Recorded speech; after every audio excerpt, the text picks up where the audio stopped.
My name is Dr. Monica Gandhi. I'm presenting from UCSF on implementation of long-acting ART in hard-to-reach populations. We're going to divide this talk into three short sections. One is to talk about, very briefly, the long-acting cabotegravir and rilpivirine data in real-world settings. Then we'll talk about practical and clinical considerations of using long-acting cabotegravir and rilpivirine, and we'll end with a comment on a study that we're hoping to plan on lenacapavir and cabotegravir in NNRTI-resistant populations.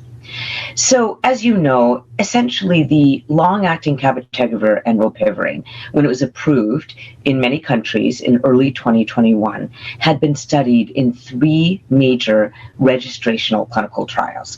These were called the FLAIR study, the ATLAS study, and the ATLAS 2M study. And they all had something in common. FLAIR studied long-acting cab and rilpivirine in treatment-naive participants. ATLAS and ATLAS 2M were in treatment-experienced participants, but all participants across all three clinical trials had to be virologically suppressed on oral ART before switching over to the injectable formulations of cabotegravir and rilpivirine.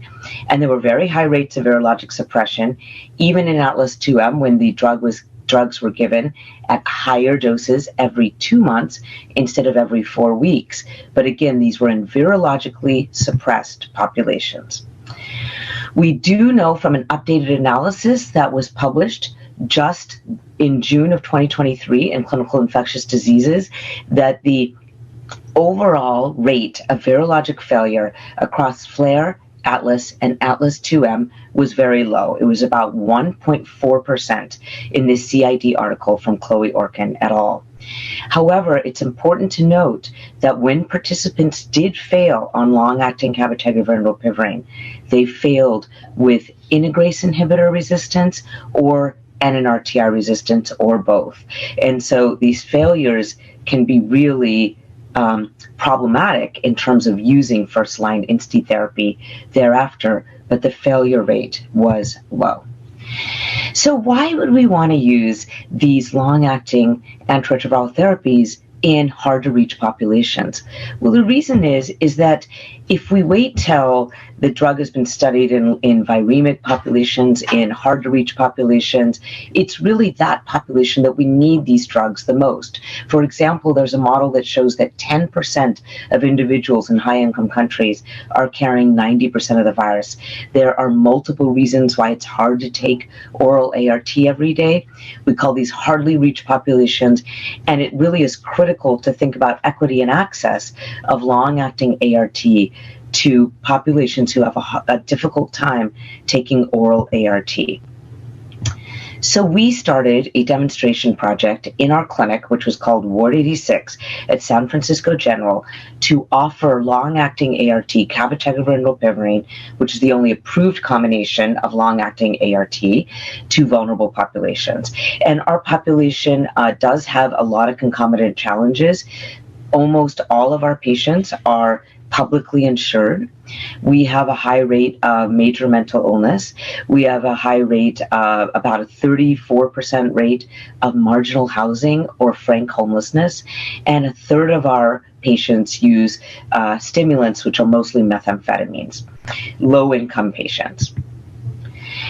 And the way that we wanted to start these therapies is that we really wanted to acknowledge the inclusion criteria of the trials, which we just went over, which was that patients had to be virologically suppressed on oral ART before switching over.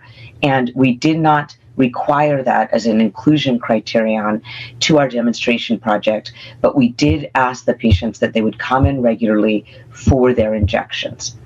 And we started a very rigorous protocol to start this demonstration project, and we've now published our findings in Annals of Internal Medicine as of July 4th, 2023. Importantly, we had two major exclusion criteria. The participants in our demonstration project could not have any rilpivirine-associated mutations that would predispose to rilpivirine resistance. And this is the 96-week analysis of the ECHO and THRIVE trials, which showed the mutations that are most significant that came out with the breakthrough infections with rilpivirine. So none of these mutations were allowed in to our demonstration project. We also had the updated analysis from HPTN 083. This was the study that looked at long-acting cabotegravir in men who have sex with men and transgender women as a preventative agent, and there were breakthrough infections in that study. And as of April 2023, we have updated data of which mutations came out as breakthrough infections that would predispose to CAB failures. And so none of these mutations were, of course, allowed in to our demonstration project. We used our existing staff at Ward 86, existing case management, existing social workers, but we did hire a pharm tech, a pharmacy technician, to help us get injectable medications for the study. We have every 2 weeks we meet to talk about our patients in our program, which we call the SPLASH program. We developed a protocol that's available on the San Francisco Getting to Zero website, downloadable for anyone. And we now have 194 patients in our demonstration project. And I will tell you the results of the first 133 patients that we published in the Annals of Internal Medicine. You can see that our patients were very diverse. 68% were non-white. Actually, a full 2/3 of our patients in our demonstration project were unstably housed, and 33% endorsed substance use.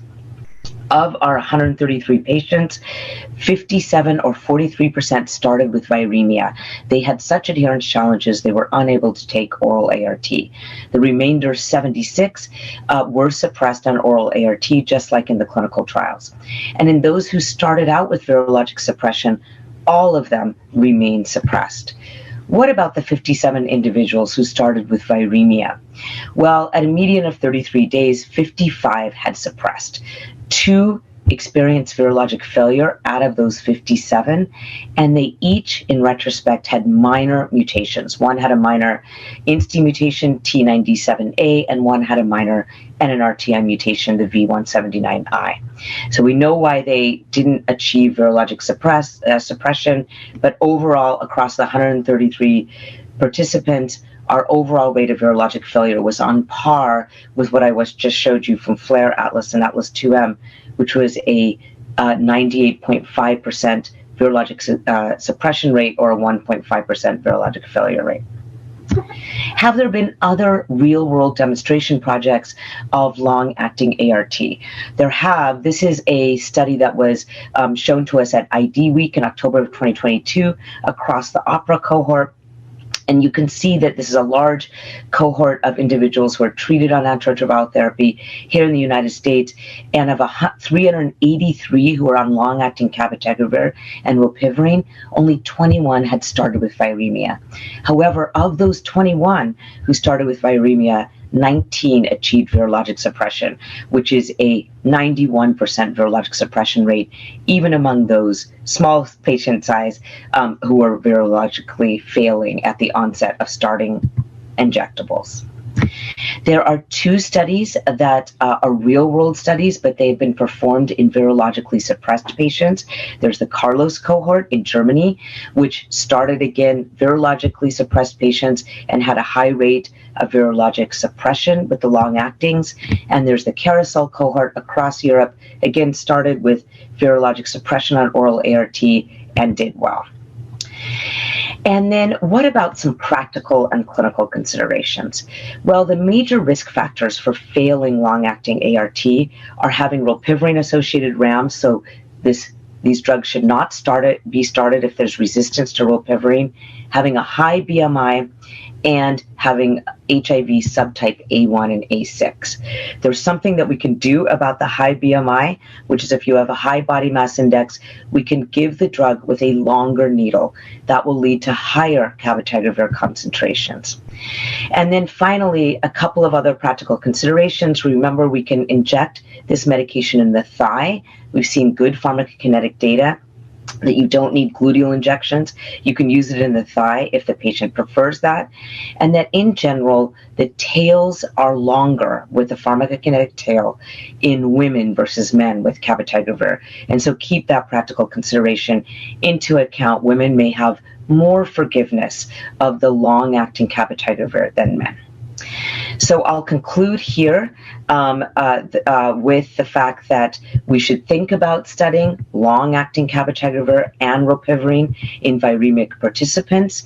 We should actually think about including these participants and pooling our experiences with long-acting ART, and we're hoping for some upcoming trials in that population. Thank you very much for your consideration.